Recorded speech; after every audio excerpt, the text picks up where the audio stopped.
Podcast Poéticas da Cegueira, série Entre Linhas. Nessa temporada, as mulheres escrevem cartas para suas ancestrais, falas repletas de sentimento do mundo, às vezes poéticas, às vezes históricas, repletas de trajetórias humanas, que só ouvindo para ver. Essa carta vou escrever para minha mãe, Dona Lídia Ferreira. Tem tanta coisa para eu falar nessa carta.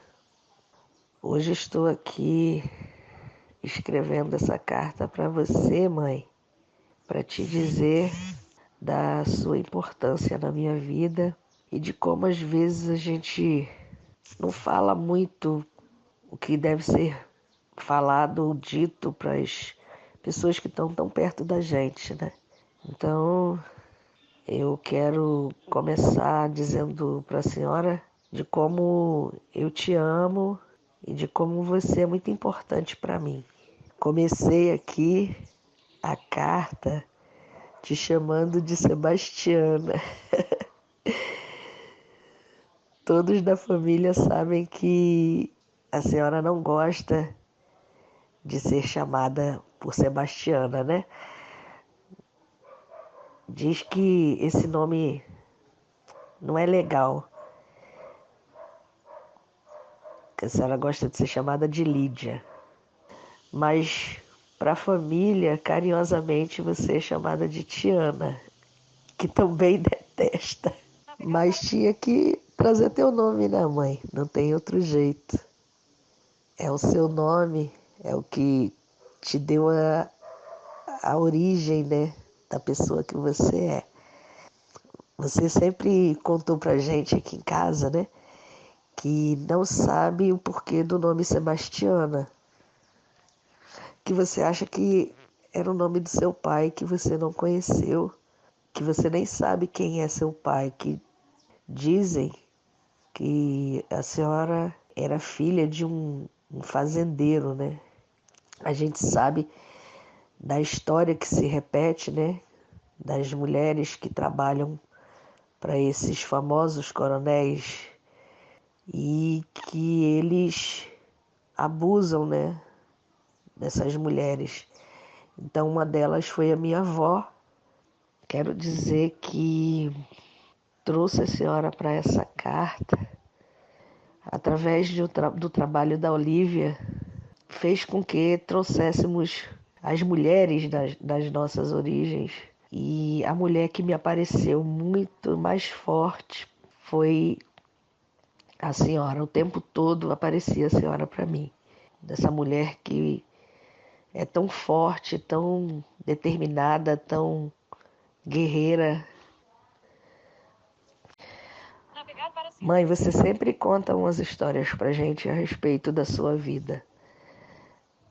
Às vezes sinto que traz uma dor no contar, mas você traz também como uma experiência, como se a gente tivesse que conhecer a sua história e saber que a senhora passou por tudo o que passou e que está aqui hoje, sobreviveu, venceu barreiras.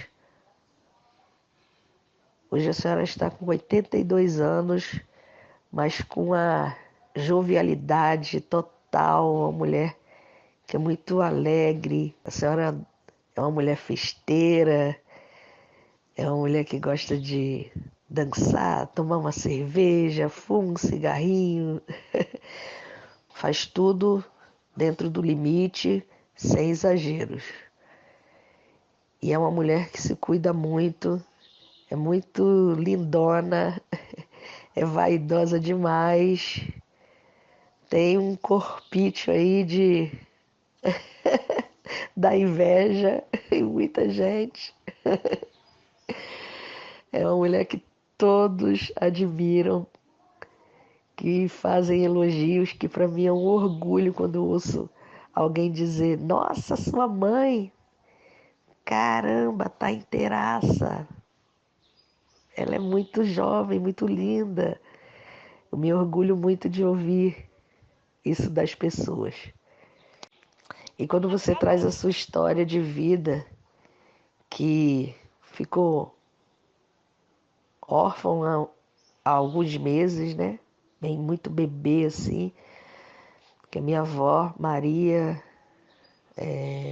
faleceu por conta de uma crise epilética, né? Afogada, caiu no rio porque estava lavando roupa e a crise aconteceu naquele momento e a senhora ficou bem novinha e foi criada por uma irmã, né? A vida inteira, mas que na verdade não foi primeiramente por essa irmã, foi pelo um irmão, né? Que te levou para uma fazenda para te criar e que você foi crescendo ali, mas quando você começou a ter um certo entendimento, mesmo sendo criança, mas você já entendia mais ou menos o que estava se passando, você via que você sofria bastante. Sofreu muitas violências, né? E um relato que você sempre traz pra gente, que você vira e mexe, sempre tá contando isso pra gente aqui, é que você lembra que você muito pequena, você tinha que cozinhar no fogão a lenha, né, com tachos assim enormes. Você tinha que fazer aquilo tudo até muito tarde, né? Não tinha infância. Quando você brincava era uma coisa assim muito rápida e brincava escondido e às vezes apanhava. Você traz também que não tinha tempo de estudar e quando você começou a estudar era um lugar muito longe, tinha que andar quilômetros e quilômetros a pé e você acabou desistindo. Mas um relato muito forte que você traz é a respeito de como eles te violentavam, né? Eles te faziam medo, botavam medo em você. Você conta que quando fazia alguma coisa errado, né? Porque muito criança, com 7 anos, e o modo deles castigarem, fazendo medo, prendendo você em algum lugar da casa, na roça, assim, né? Tudo no escuro, e te prendiam, né? E começavam a te fazer medo, dizendo que tinha um bicho, que tinha a mula sem cabeça, o lobisomem ia te pegar. E você conta que chorava muito quando acontecia isso e ficava pedindo para que sua mãe viesse te proteger. E eles faziam isso constantemente, né? É o que a senhora sempre diz. Até que um dia eles te colocaram num celeiro, te prenderam lá, botaram você para dormir nesse celeiro e tinham porcos nesse celeiro. E a senhora disse que a senhora deitou num monte de palha, né? Porque eles jogavam aquelas palhas ali, davam milho para os porcos e jogavam aquelas palhas ficavam secas. E você se deitou ali porque estava com frio e com sono, muito menina, muito criança. Deitou ali e dormiu. Só que a senhora disse que antes de dormir, escutou que a porca estava muito fazendo o tempo inteiro barulho, barulho, barulho, mas a senhora disse que dormiu e quando acordou essa porca estava deitada do seu lado. Só que quando a senhora acordou com alguém te chamando, que era o seu irmão, né? Acordou com ele te chamando, pedindo para você levantar que ia te tirar dali. Porque a porca tinha te defendido de uma cobra. A porca viu a cobra, foi perto de você, deitou e a cobra picou a porca. A porca amanheceu morta. E a partir dali eles nunca mais te prenderam para te fazer medo. Precisou acontecer uma tragédia para eles se darem conta daquilo. Mas não impediu que as violências terminassem, né? Deixassem de acontecer, porque você continuava apanhando e trabalhando da mesma forma. E com isso os anos se passaram, você ficou adolescente, é claro, arrumou um namoradinho, né? Que foi o pai da minha irmã, né, da Vânia, e ali decidiu vir embora para o Rio de Janeiro porque você queria ter uma vida melhor, né? Você saiu de Minas, da cidade de Teófilo Otoni, mais precisamente de uma localidade chamada Ladainha, para vir para o Rio de Janeiro. Ou seja, você passou por, na verdade, vários lugares, né? Porque você nasceu em Teófilo Otoni, morou em Ladainha. Depois disso, né? Depois de Ladainha, você foi morar com seu irmão num lugar chamado Sucanga. E foi de lá que você partiu para o Rio de Janeiro em 1961, aos 21 anos. Já tinha a minha irmã, que estava com 2 anos, e que você foi obrigada a deixá-la com uma irmã para que você pudesse vir trabalhar para dar mais um conforto para ela, né? E a senhora também sair daquele lugar que a senhora estava cansada de sofrer várias violências, né? Eu fico imaginando de como foi duro essa vida para a senhora, ter vivido uma infância muito, muito violenta, uma infância de muito medo, não teve uma infância boa, né? De brincadeiras, de conhecimento dos livros, mas você é uma conhecedora da vida. Você ficou com a sua irmã por apelido Sica, na qual deixou também a minha irmã Vânia, né? Mas você tinha outros irmãos e você tinha uma irmã que você diz que era muito colada com ela, que é a Maria de Lourdes Ferreira da Luz. Dona Lourdes. Vocês foram separadas, vocês são irmãs só por parte de mãe. Dona Cica, irmã por parte de pai. Dona Maria não era mole não, hein? E você e tia Lourdes eram muito coladas, mas vocês foram separadas na infância e você nunca mais encontrou tia Lourdes. E quando você veio para o Rio de Janeiro trabalhar, você chegou no Rio sem conhecer nada nem ninguém, relata que dormiu nas ruas do Rio de Janeiro, mas nunca se drogou, nunca se prostituiu. A partir dali você, procurando um serviço aqui, outro ali, encontrou um serviço, uma casa em Copacabana, na rua Figueiredo Magalhães, de uma senhora chamada Dona Carmen.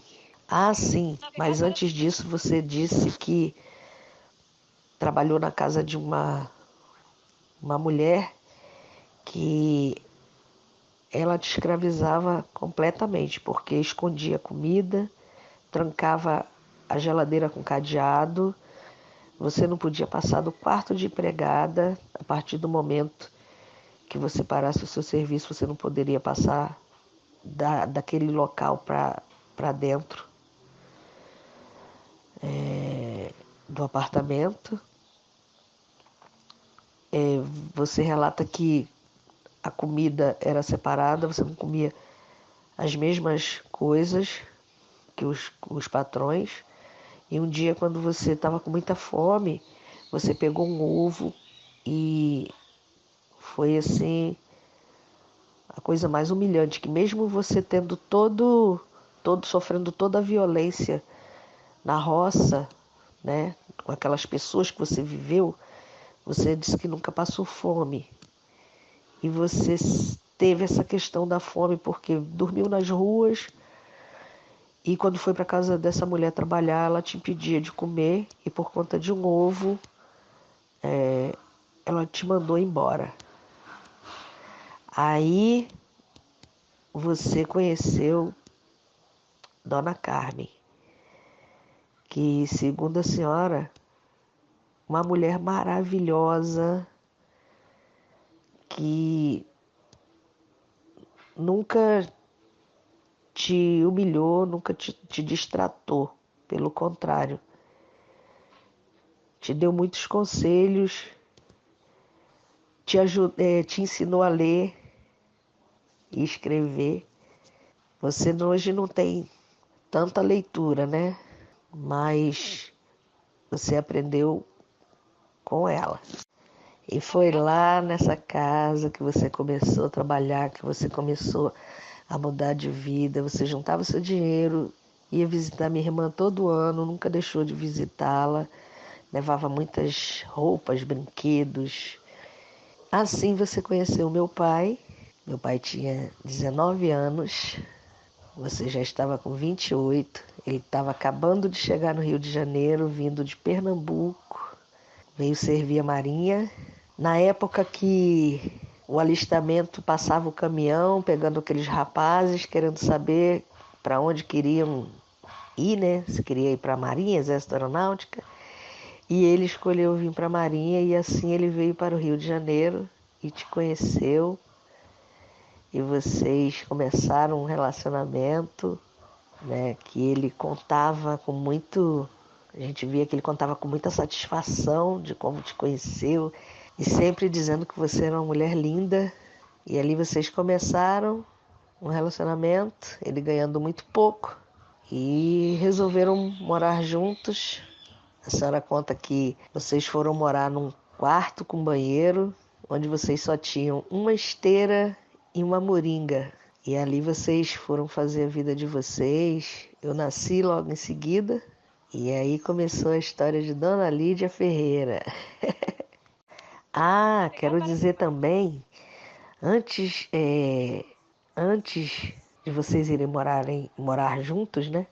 A irmã, a minha tia que eu relatei aqui, tia Lourdes, vocês estavam separadas desde criança. E quando você começou a trabalhar nessa casa, né, mãe? É muito engraçado. Aí você contou que foi numa noite de Natal. Isso foi num dia, na verdade. No dia 24, né? No dia de Natal. Você foi comprar pão para rabanada numa padaria. E você estava na fila. E de repente tinha uma mulher na fila o tempo todo te olhando.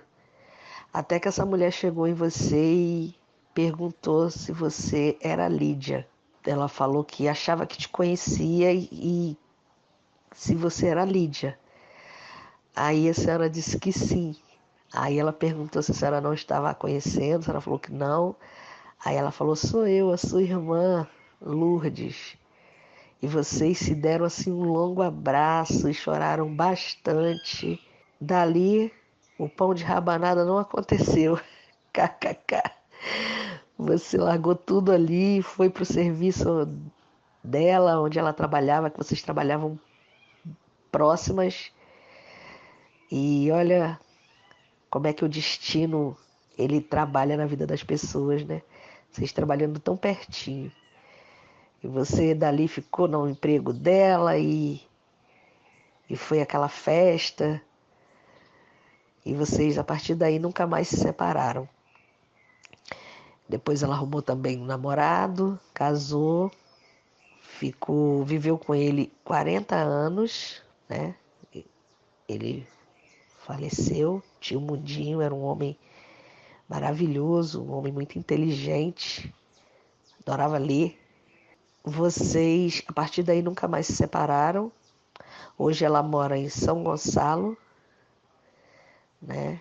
E vocês estão sempre em contato. Mas voltando para o meu pai, kkk, você conta que você gostava muito de sair, que sempre foi uma mulher vaidosa e que adorava um baile, um carnaval, né? Conta sempre aqui que gostava de sair de sarong, era a sua fantasia predileta, kkk, e que vocês se conheceram num baile no Meia chamado Elite, que ele era um homem muito bonito, você diz que ele era muito bonito, ele tinha umas pintas assim no rosto, ele era cheio de sinal no rosto.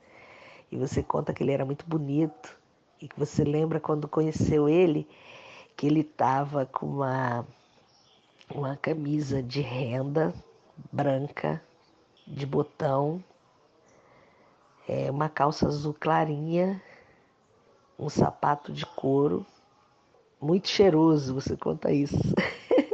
E que ele sempre muito educado, muito gentil, e que ele estava com uns amigos, assim, uns amigos de Marinha numa mesa, todo mundo bebendo, ele não bebia, nessa época ele não bebia, e que ele te convidou para ficar na mesa, mas que você disse que não, e ele começou a te dar umas incertas e ficou por ali naquela época, né? Como falar, né? Não tem como comunicar, tem que dar o telefone da patroa.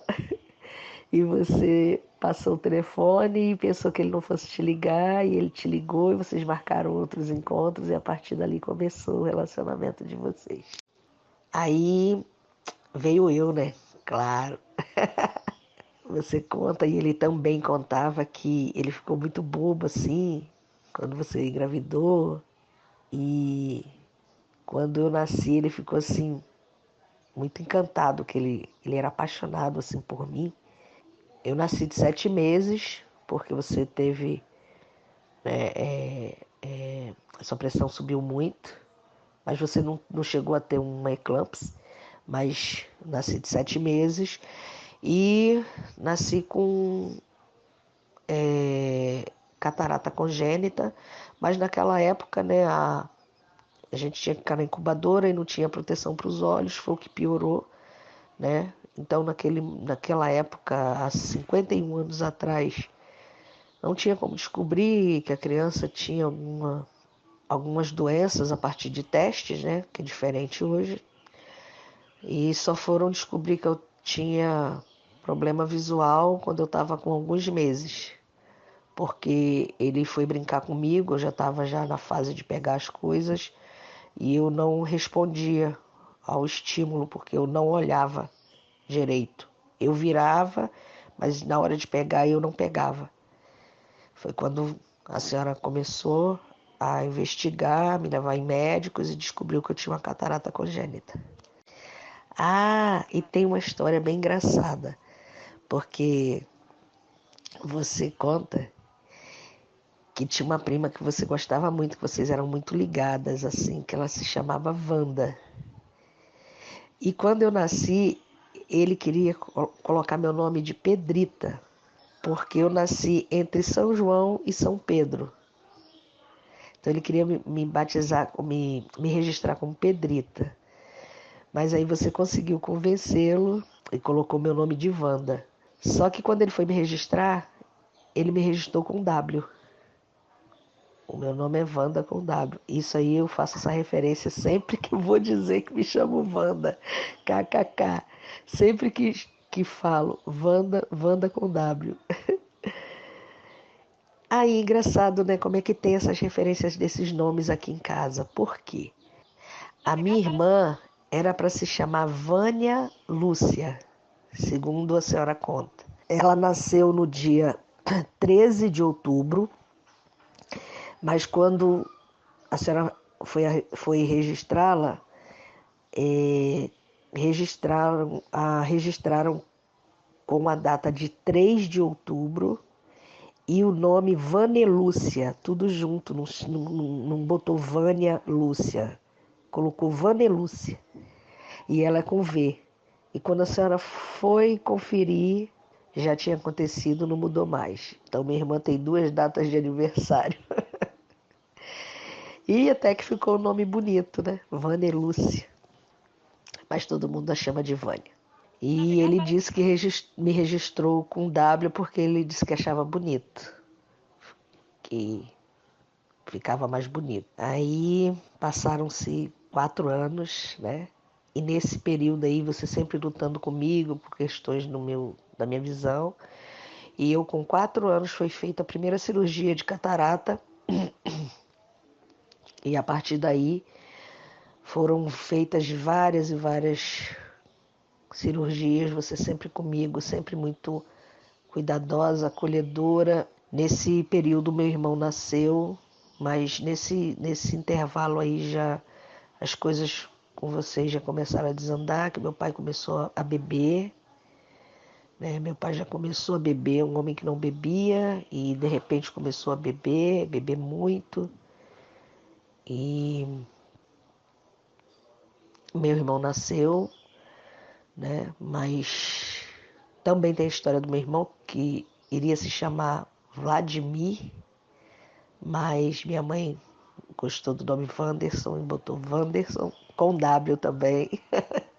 Tem uma história muito pesada assim, em relação ao meu irmão, porque ele queria que você abortasse, né, o meu irmão, e você não fez isso. E ninguém sabe o porquê ele também queria isso, mas meu irmão nasceu com 4 quilos 250 e 53 quilos, 53 centímetros. Ah, vou relatar também que eu nasci de 7 meses com 1 quilo e 600 gramas e 40 centímetros. Bom, a partir daí foi tudo se modificando na sua vida e você sempre andando comigo. E meu pai começou a se tornar um homem muito violento. E a gente, criança, a gente já começou a participar daquelas violências. Ele sempre que bebia, te agredia, te batia muito. E você sempre falava que você não ia abandonar a gente, que você não ia largar a gente, que um dia a gente ia crescer. E quando a gente crescesse, você iria sair daquilo ali. Essa é a história que se repete, né? As mulheres acabam sofrendo essas violências por não deixar, por não quererem deixar a casa. Naquele momento você não trabalhava mais, ele já tinha te tirado do emprego.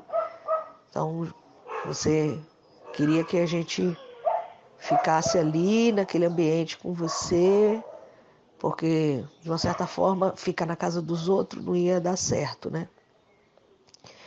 E de uma certa forma a gente chegou a passar por isso uma época, porque a minha avó acabou fazendo com que a gente fosse morar em Recife, a mãe dele, dizendo que a gente lá ia ter uma estrutura, e onde foi tudo errado. Ela não gostava da senhora porque a senhora é negra, e dizia que ela era mais velha que ele, mas ele, com toda essa ignorância, violência que ele tinha, ele não te abandonava. Ele dizia que era o gosto era dele, e que ele que escolheu, e a escolha dele não prevalecia a ninguém, né? E assim passaram-se anos e anos e anos, e Dona Lídia sempre ali de pé, à base de tudo. E engraçado que, mãe, você não é uma pessoa de muito afeto, de muito carinho, né? Não é aquela pessoa de estar muito abraçando, beijando. Você tem uma ligação muito forte com o Wanderson, assim. O Wanderson é o teu xodó, por ser o caçula, e também por você ter vivido isso, né? De que ele teria que ser um aborto, né? E isso é muito forte, isso é muito violento, e eu não sei como o meu irmão conseguiu conviver com isso, né? Sabendo dessa história. Mas você é uma mulher que acolhe todo mundo, todos os filhos, todos os netos, mas não é uma mulher de muito carinho. Mas eu entendo o seu lado, porque o que você viveu não é para menos. Não tem nem como ter afeto, porque a gente só dá aquilo que recebe, né? E você, como você não teve isso a vida toda, não teve isso na infância, não teve na adolescência, veio para a fase adulta, né? E no início ele demonstrou ser uma pessoa, né? A partir do momento que ele se tornou alcoólatra, ele já passou a ficar violento e foi muito complicado assim a sua vida. E dá para te entender, sabe? Mas você sempre foi uma mulher que cuidou muito de mim, assim, sempre com muito cuidado, procurando sempre cuidar da minha visão, fez o máximo que pôde para eu não perder a visão na adolescência, né? Enquanto você pôde cuidar de mim, você foi cuidando até chegar à perda da visão agora aos 44 anos. Mas se dependesse de você, eu não teria perdido a minha visão. E assim, né, mãe, você passou por tudo isso. Depois, assim, eu casei, né? Também você passou uma fase difícil com a gente adolescente, mais comigo, kkk, porque ele era um homem que proibia mesmo, né? Ele tinha aquela coisa da, da ignorância do ser um homem bronco do Nordeste e de ser um homem bruto mesmo, né? Da questão, vindo até da questão do militarismo, para tudo tinha que ter horário, regras e ele proibia a gente de tudo, mas eu sempre dava um jeitinho de fazer umas merdas. Saía escondido da escola e aproveitava para fazer umas merdas, aproveitava para namorar, né? E a senhora sempre ali, dando um jeitinho de que ele não soubesse. Eu voltava a hora, atrasava o relógio, voltava a hora lá umas 2 horas antes, para poder eu chegar mais tarde em casa. Lembra disso, mãe? A senhora sempre conta isso, né? Que eu era terrível e que quando eu chegava ele estava dormindo, você sempre dava um jeito dele não ver, né? Ah, tem uma história legal. Peraí. Legal, mas trágica. Eu lembro quando a gente estava morando em Recife, o meu irmão mais novo que eu, 4 anos, e a gente tinha uma festa que a gente morava perto de uma igreja chamada Igreja de Santo Amaro. Foi onde eu fui batizada. Sou nascida no Rio, mas fui batizada lá, né? Os meus padrinhos eram os pais dele. E uma vez a gente foi numa festa, eu já estava meio que namorando, assim, né? Adolescente, tinha uns 15 anos, eu acho. Nós fomos para essa festa, para uma praça, onde estava montado um parque. E eu deixei o meu irmão brincando, né? Eu com esse namorado, a gente foi, pagou todos os ingressos pro meu irmão. Meu irmão ficou brincando lá. Ficou brincando lá e a gente saiu para namorar. E eu esqueci do meu irmão na praça. Quando eu cheguei, meu irmão estava sentado sozinho, tadinho, cochilando, dormindo lá, com medo. O parque todo apagado. E cheguei correndo assim, e nisso passa um vizinho, isso já era bem tarde, e nisso passa um vizinho e diz assim: olha, se eu fosse vocês, eu ia embora para casa correndo, porque teu pai tá vindo aí com um cinturão que vai pegar vocês. Nós conseguimos dar uma volta nele, entramos por uma outra rua, cortamos caminho, e quando chegamos em casa, minha mãe, entra logo, né, mãe? Vai dormir, deita logo, vamos dormir. Aí a gente deitou, ele chegou muito, muito bravo, queria bater na gente deitado. E minha mãe, não, eles já chegaram um tempão, você tá doido? Você fica aí dormindo, não vê a hora que eles chegam, você nem viu eles chegando, mas você não ouve ninguém. Mas mentira, tínhamos acabado de chegar. Mãe, para terminar essa carta para você, já contei muitas histórias. Quero dizer que você, hoje, eu tô com 51 anos, né? Você sempre esteve comigo em todos os momentos e fases da minha vida, principalmente nessa fase relacionada à questão da minha visão. Mesmo a gente não tendo muito aquela questão de você me abraçar muito, me beijar muito, mas você sempre comigo, sempre me acolhendo, sempre cuidando muito de mim, não só de mim, mas, né, do meu irmão. E logo, né, depois cuidando assim dos netos, que os meus filhos, eles te amam demais, eles têm muito respeito por você. E eu acho que você é tudo para eles. Eles têm afinidade comigo, mas tudo que eles querem, você sabe que é tudo com você. Quando eles têm que conversar, é com você. Depois, sim, eles vêm até a mim, mas primeiro você está em primeiro lugar na vida deles. E eu sou muito grata, assim, e fico feliz de ver essa amizade que você tem com os meus filhos, com minha sobrinha, né? Que todos te amam de verdade, assim, te respeitam. E fico muito feliz também quando eu vejo você, né, com a gente, assim, a família reunida, quando tá os filhos, né, genros, os netos, e você sempre batendo papo com os netos, você tem uma cabeça muito boa, você entende, consegue entendê-los, né?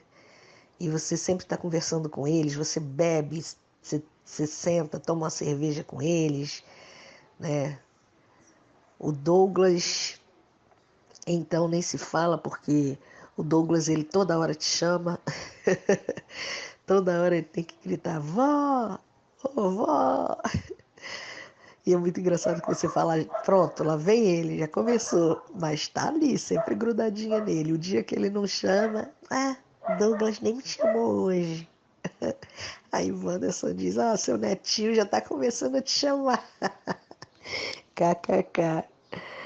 Mas é isso, mãe, eu te amo muito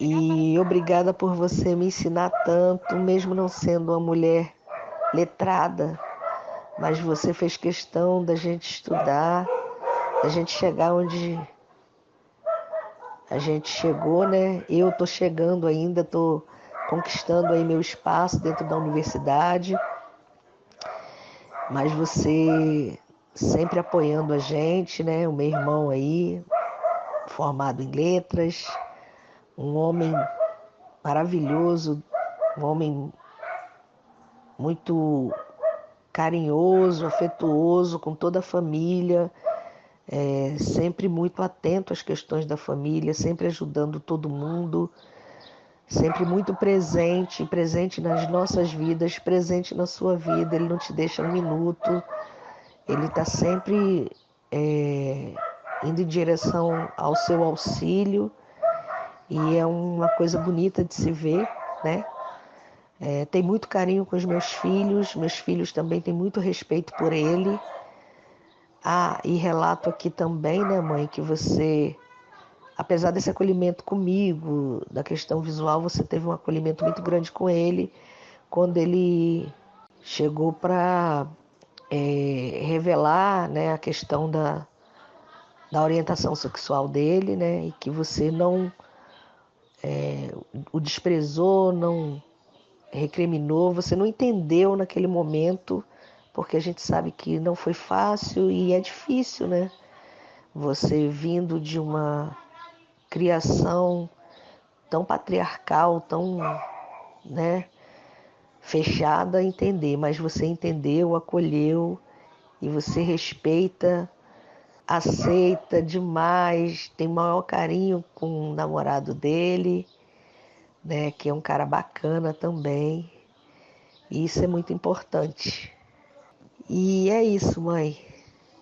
Obrigada por você ser essa mulher tão forte, tão batalhadora, uma mulher de muita garra, muita resistência e que me ensina todos os dias, ensina para o meu irmão, ensina para os meus filhos, para minha irmã, para minha sobrinha e para todos que estão em torno e que te amam tanto. E quero dizer que Você é a mulher mais incrível que eu já conheci nessa vida e que eu te amo muito, muito, muito. Obrigada por tudo. Às vezes eu sei que eu dou uns vacilos aí, mas é normal, né? Já dei mais, já dei mais. Eu também, de uma certa forma, aprendi a dizer te amo, né? Porque eu também não falava nunca isso pra você, apesar de te amar muito, mas eu não tinha o hábito de te falar. Eu tô tendo uma rede tão boa e tão grande de afeto que eu tô conseguindo, de uma certa forma, também passar esse afeto pra você. Então, mãe, eu te amo muito. Obrigada por tudo.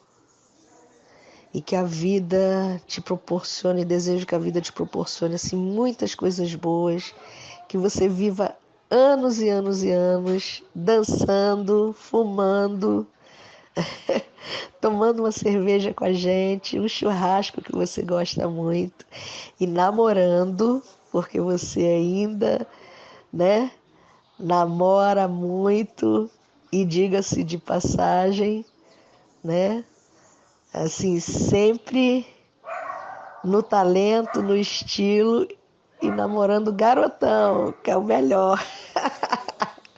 KKK. Te amo, mãe. Um beijo no teu coração e vamos seguir juntas sempre aí, até aonde for possível. O podcast Poéticas da Cegueira faz parte do projeto de pesquisa colaborativa engajada A Flor da Pele, Poéticas e Políticas da Cegueira no Brasil, uma parceria do Lab Conatus, Laboratório de Pesquisa sobre Corpo, Naturezas e Sentidos da Universidade Federal Fluminense, UFF, com o Movimento Brasileiro de Mulheres Cegas e com Baixa Visão, MBMC. Coordenada pela antropóloga Olivia von der Weide, a pesquisa nasce de um lugar de experimentação com modos de ser e de expressão que se ancoram na experiência corporificada de mulheres cegas e com baixa visão.